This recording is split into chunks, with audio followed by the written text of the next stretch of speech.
If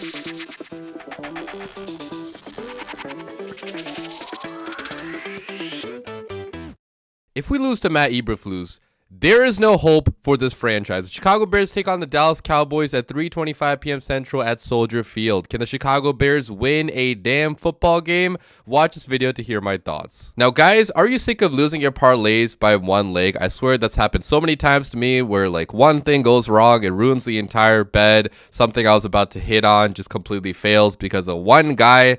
Such an infuriating situation to be in, but that was me until I started using the HOF app. Hall of Fame Bets is actually the sponsor of today's video, and they actually will make you a more informed bettor through their powerful analytics. They actually use historical data, matchup grades, trends, and player performance insights to help you build the best parlay. And if you guys want to try this app out, I actually have a promo code for you. If you use promo code DWCP on the HOF app, you get a 7-day free trial and 50% off your first month. And the parlay optimizer, you can put your parlay in there that you're about to bet on, and it's going to tell you which leg looks the riskiest so you can get rid of that leg. And they have so many reviews of this app. They have 1 million total users. It's rated 4.9 out of 5 stars on the App Store with 7,000 reviews. So a lot of people love using this app. It's a very easy to use interface. I picked up the app really fast like when I first used it, and you guys should use this app as well. Again, use promo code DWCP when you download the app and sign up, and you get a 7-day free trial and 50% off your first month. What's going on, guys? I'm back with another Chicago Bears pregame prediction video, which I'll be doing before every single Bears game this year. This video's out to you guys a little bit late again because I had to take a little bit of time to decompress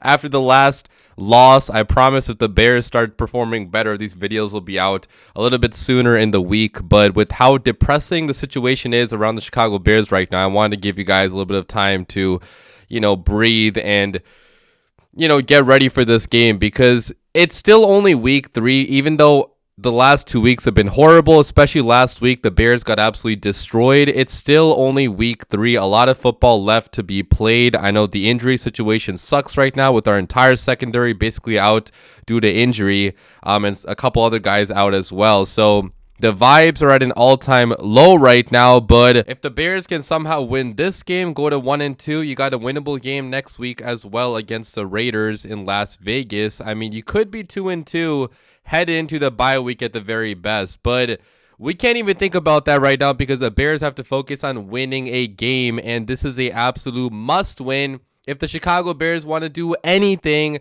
in the 2025 NFL season. If the Bears don't win this game, there might be an implosion on this team, and guys are going to get called out.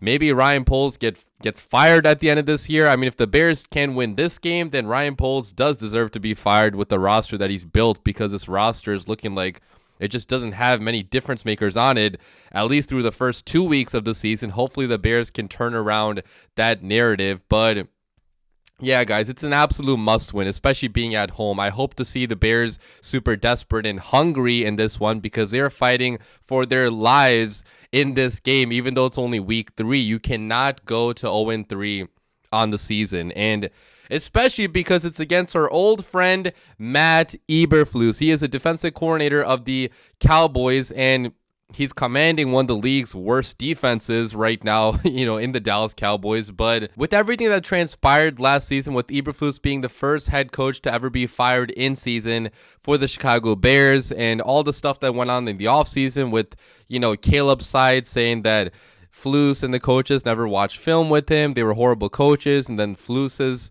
side, I'm assuming, and other coaches, kind of clapped back to that in the who was that guy on ESPN or whatever, Tyler Dunn. Okay, Tyler Dunn wrote that article in which his former, the sources were former coaches. So I'm assuming one of those sources may have been Matt Eberflus. He kind of clapped back too at Caleb. So there's a little bit of bad blood, between Caleb and the last coaching staff. And so, it would just be so embarrassing to actually lose to that coach. Okay, a head coach that was one of the worst in Chicago Bears history. So you need to win this game, okay? There's no excuse for not winning this game. You got to go out here and beat Matt Eberflus and win your first game if you are Ben Johnson and if you are Caleb Williams. But Let's not waste too much more time. Let's get into this matchup. Let's talk about the Cowboys. Breaking down both sides of the ball, starting with the offense. The Cowboys offense ranks number 5 in points scored per game, number 3 in yards gained per game, number 6 passing attack, and number 11 rushing attack. So a pretty damn good offense. They have been very explosive under new head coach Brian Schottenheimer. He's been calling good plays. Everything has been working for the most part. Okay, it's been a very successful last 2 weeks for the Cowboys. And CeeDee Lamb has been on fire so far this season, guys. He has 222 receiving yards on the season, and he's just been a monster in the middle of the field. I mean, that's one area where the Bears defense is really lacking right now, coverage in the middle of the field, because we don't have Kyler Gordon, and our linebacker play has been pretty suspect too. So, that's an area where the Cowboys could really destroy the Bears defense, the middle of the field. CD has just been a monster working in the slot, working on the outside as well. He can do so many things very, very well. So, he's a guy you definitely have to watch out for if you are, Dennis Allen. And they also got George Pickens as well. They traded for him, and he's a guy that can go up and make a fantastic contested catch. Really good on the outside. So they got a fantastic 1-2 punch in CeeDee Lamb and George Pickens. And Dak Prescott has looked really good in his return from the injury so far. Okay, he has 549 passing yards on the season, 2 passing touchdowns, and only 1 interception. So, Dak is a guy that does get a lot of hate in the media from fans, but he is a damn good quarterback. Okay, he's a pretty good quarterback. He's solid. He's reliable. He can make throws to all areas of the field. He's pretty accurate. He can make plays a little bit out of structure. He's not a superstar. He's not a top 5 quarterback or anything, but he's a pretty solid, reliable quarterback. And again, against a bad defense, Dak could do serious damage, which scares me, entering this game. The one negative about this Cowboys offense is that their offensive line has been pretty suspect through the first couple weeks. According to PFF, they have one of the lowest grades for their offensive line collectively. They had a couple of injuries, and if you look at their tackles, Tyler Guyton has been pretty bad. Terrence Steele also ranks pretty lowly. They got the rookie in there, Tyler Booker, at guard, who's had his fair share of struggles as well. So, the O-line can definitely be attacked, but they're still scoring a lot of points, right? Like, they're still top 5 in points scored per game. So Dak is doing a tremendous job. Brian Schottenheimer is doing a tremendous job just getting guys open all over the field, especially CeeDee Lamb. So, it's a pretty explosive Cowboys offense. It's going to be very difficult for the Bears defense to stop. Talking about the Cowboys defense then, a completely different story on that side of the football. They rank number 27 in points allowed per game, number 30 in yards allowed per game, number 30 pass defense, number 23 run defense. And the big story here is that they have been unable to generate any sort of a pass rush so far this season, which, surprise, surprise, they traded away Micah Parsons to the Packers, which I hate Jerry Jones for that, okay? He made it so that we have to face Micah Parsons twice a year for the foreseeable future. I mean, why the hell would you do that? It just makes no sense. The Cowboys could have been a really good team this year if they kept Micah Parsons, but they didn't, and so they have virtually no pass rush, okay? They only have 3 sacks on the season. They did get Kenny Clark from the Packers, so the interior pass rush has been better for sure for them. I mean, Kenny Clark does have a sack, but the rest of their D-line is full of guys that just cannot get home to the quarterback. If you look at Odigizua on the D-line, Osa Odigizua, he's been pretty okay. He's the one guy on the D-line actually still performing, but besides for him, nobody else is doing really much of anything. The run defense has been suspect. Rushing the passer, they have not been able to do that in the past couple weeks. And new defensive coordinator Matt Eberflus, he employs a bend but not break style of defense. He's not really going to be really aggressive with the blitzes on 3rd and long. He allows a lot of cushion to the opposing receivers, as us Bears fans know. So there's a lot of ways to attack Matt Eberflus's defense with their personnel being so poor. Eberflus needs dominant pass rushers and really good linebacker play too to really run his defense. Like, the best Eberflus defense that we saw as Bears fans was the second half of 2023 when Montez Sweat was going off. Andrew Billings was doing really good. Like, that's when we got all the turnovers. TJ Edwards and Tremaine Edmonds also had their best stretch during that part of the season. That's why the Bears defense was so good down the stretch. But without that premium pass rusher, Flus's defense is not that good. And there is a storyline here that Flus knows all of Caleb's weaknesses because he coached him every single day last year, or at least until he got fired. But guys, I'm not worried about that whatsoever, okay? Flus was a horrible coach. Yes, he may have some, behind the scenes insight into Caleb's weaknesses, but Ben Johnson is just such a good offensive mind where I don't think any of that matters. Like, Caleb is having to change all of his bad habits from last year anyways, right? Like, so I don't think Flus has this tremendous behind the scenes knowledge that's going to change this game. He only coached Caleb for 1 year during his rookie year, which was a complete disaster. And Caleb's weaknesses are well documented to the entire NFL world, right? I don't think Flus alone has that information. So not too worried about that, but we'll see what the Cowboys defense can do. Talking about the Chicago Bears, now let's talk about their offense first of all. They rank number 15 in points scored per game, number 15 in yards gained per game, number 18 passing attack, number 12 run game. And the number 12 run game stat here is very misleading because a lot of these yards are from Caleb Williams. DeAndre Swift has been one of the most inefficient running backs in all of football, which is a totally different story. But the Bears' run game has not been good so far this year. These yards, a lot of them are coming from Caleb. But a big storyline about the Bears' offense is that Rome Odunze is really breaking out in year 2. He's been one of the best receivers in all of football through 2 weeks. He has 165 yards and 3 touchdowns so far this season, which is amazing. He's had a great connection with Caleb from the very beginning of training camp this year. So you could tell that this connection was going to be something special this year from the very beginning. And, Rome is Caleb's number 1 guy to go to in a crucial down. If he needs to go to somebody in the end zone, he's going to Rome Odunze so far this year. So we'll see if Rome can continue this early success.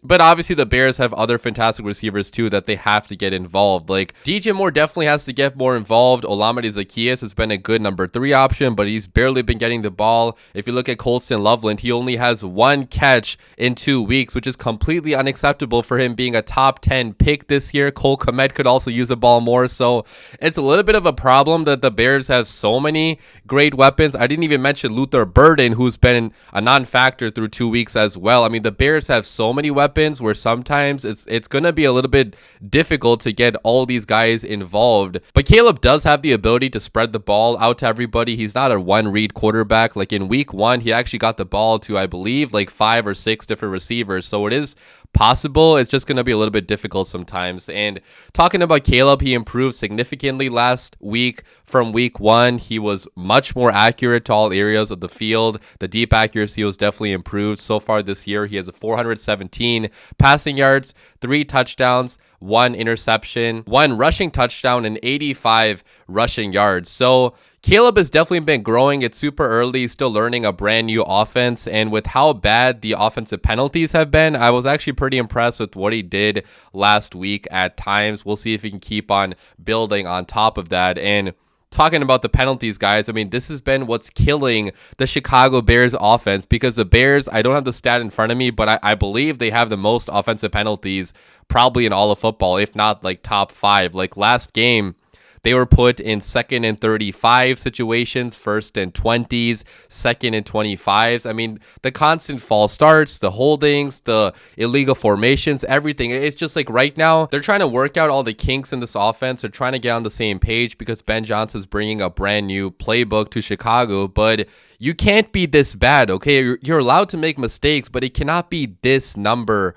of mistakes, okay? It's causing the Chicago Bears to not score touchdowns. I mean, so many great drives have resulted in no points or only a field goal because of a big penalty or something that happened, false start or whatever. So you got to cut down the penalties if you are the Chicago Bears offense. But talking about the Bears defense now, they have been really bad on that side of the football. They rank number 32, dead last in points allowed per game, number 28 in yards allowed per game, number 23 pass defense, number 27 run defense. And the big story with this is that the Bears defense has been decimated by injury, especially in the secondary. Jalen Johnson is probably going to be out for the entire year. There's not been any confirmation on that, but according to initial reports, he's going to be out for a long time, if not the entire year, due to a groin injury. Kyler Gordon's been out for a couple weeks. He's going to be missing this game as well, which really sucks, okay, with how good CeeDee Lamb and Dak Prescott have been in the middle of the field, it would have been so nice to have Kyler Gordon back for this game, but he just keeps on getting injured. So those two guys are out. TJ Edwards has dealt with injuries as well. So the injuries have been a problem, and especially in the secondary. I mean, we have Tyreek Stevenson as our CB1 right now. Tyreek Stevenson is our CB1, and right now he's the worst cornerback in football. He's allowing a perfect passer rating in coverage. He's been so bad. Nashawn Wright, he's had his moments. He had a pick 6 in the first game, but last game he wasn't good. Nick McLeod, our backup slot corner, he's been pretty bad as well. The Bears just don't have starters in the secondary right now at the cornerback spot. Okay, Jaquan Brisker and Kevin Byard also have not been able to do much of anything the last couple weeks. So, really worried about the secondary entering this game, especially with how good Dak Prescott has been. And, another worrisome thing is that the Bears also cannot get to the quarterback. We have no pass rush. We only have 3 sacks on the season, and Montez Sweat has been a massive disappointment. Okay, Montez Sweat, we're paying him big time money. We're paying him about $25 million per year, and he's making no impact. I mean, you don't see him wrecking a game plan. You don't see him getting a crazy sack or a crazy pressure at a crucial moment. He's just there, and you don't notice him, which is really bad. What are we paying all this money to Montez Sweat for? He has to start showing up and earning this damn money. And same with the other guys on the defense as well. Dayo Odengbo had a pretty good first game, but last game he was a complete non-factor. Jervon Dexter, where are you? Okay, you were drafted very early in the second round a couple years ago. We're waiting on your breakout as well. So it's Ryan Poles' D-line is not good right now. It's not getting to the quarterback, and this was my biggest worry entering this season. If the Chicago Bears cannot generate any sort of a pass rush, especially with the bad secondary, they're going to be a bad defense. They're going to allow a shit ton of points if that continues to happen. So really worried about the Bears defense at this point in time. But with all that being said, let me get to my 3 keys to Bears victory. How can the Chicago Bears win this game at home? And key number 1 is going to be to limit the offensive penalties. A very obvious key, but if the Chicago Bears want to score points in this one and not waste their drives, you cannot be constantly committing penalties and making life so difficult on Caleb Williams. So that's going to be a team effort. I mean, everybody on the offensive line, especially Darnell Wright, who's been really struggling with the penalties. He's been really good in pass protection, but with the penalties, Wright has been really bad. You got to clean those up to give yourself a chance in this one. Key number 2 then is going to be to find a way to get a takeaway on defense. I don't trust the Bears defense to stop Dak Prescott, so you got to find a way to get a turnover and get off the field. I mean, in a high-scoring game, turnovers can be a big differentiating factor. So if the Bears can get a peanut punch here or interception down the field, like a crazy play, be aggressive on the ball, because you're going to need to be with how bad the defense is at this point in time. And then finally, key number 3 is going to be to score points, a lot of them. Look, guys, the Cowboys offense is really good and the Bears defense is hurting with big time injuries. So I just don't have a lot of faith in the Bears defense to stop this Cowboys offense. So if Caleb and Ben Johnson want to take matters into their own hands, they're going to have to score a lot of points in this one. I'm thinking 30 plus points at a minimum is going to have to happen if the Bears want to win this game. But finally, it's time for my score prediction. Who do I have winning this matchup? And guys, I have the Chicago Bears going to Soldier Field, beating the Cowboys by a score of 35-32. Yes, I'm probably stupid for still picking Bears victories after how bad we have been to enter the season, but I really feel like the Bears should win this one, even with how bad our defense is. This is an absolute must win if you are the Chicago Bears. I really think that, Ben Johnson, Caleb Williams, everybody on this team is going to be desperate, because they should realize that if they don't win this game, the season is basically over. So I think that out of desperation, that's why the Bears are going to win this game. And especially being at home at Soldier Field, hopefully the crowd can give them that little boost that they need to win this game. I do think the Bears are going to score a lot of points in this one, because they took steps in the right direction the last game. And, working against a weaker defense, Caleb and the offense, especially Ben Johnson being such a smart offensive mind, he should be able to find ways to score points and put the ball into the end zone. I'm really worried about the Bears defense still. That's how the Bears could lose this game. Okay, if the Bears defense just keep on allowing big time touchdown after big time touchdown, yeah, the Bears could lose this game. And obviously, I don't have a lot of faith in the Bears defense in this one. I have them allowing 32 points, which is pretty bad. So, like, I would love to be proven wrong, but until I am, I think this Bears defense is one of the worst in football. So that definitely scares me a lot entering this game. But, I just think that we're going to win this one because we're going to be really damn desperate. And if we don't win this one, like, things are going to start to really crumble on the season. My offense MVP of this game is going to be Caleb Williams. I think he passes for 300 passing yards, his first 300 passing yard output of the year, and also 2 passing touchdowns, 1 on the ground. So I do have Caleb having a pretty good game. My defense MVP then is going to be nobody because I just guys, like, until I see this defense like actually do something, how can I pick anybody to really be the MVP? Like, I don't think this defense is going to do good in this one. Again, we'll love to be proven wrong, but as of right now, nobody is my defensive MVP. Leave your comments down below. What do you guys think is going to happen in this game? I'm assuming a lot of Bears fans are going to be pretty negative because coming off of a game in which we allowed 52 points, how can you possibly be positive about this franchise? But again, it's only week 3. The Bears have so much time to turn around their season. If they win this game, you got a winnable game next week against the Raiders. You could be 2-2 potentially entering the bye, but let's not talk about that right now, guys. The Bears just have to focus on this game, winning this game, win this game in any way possible. I really hope they can do that. Leave your comments down below. As always, bear down.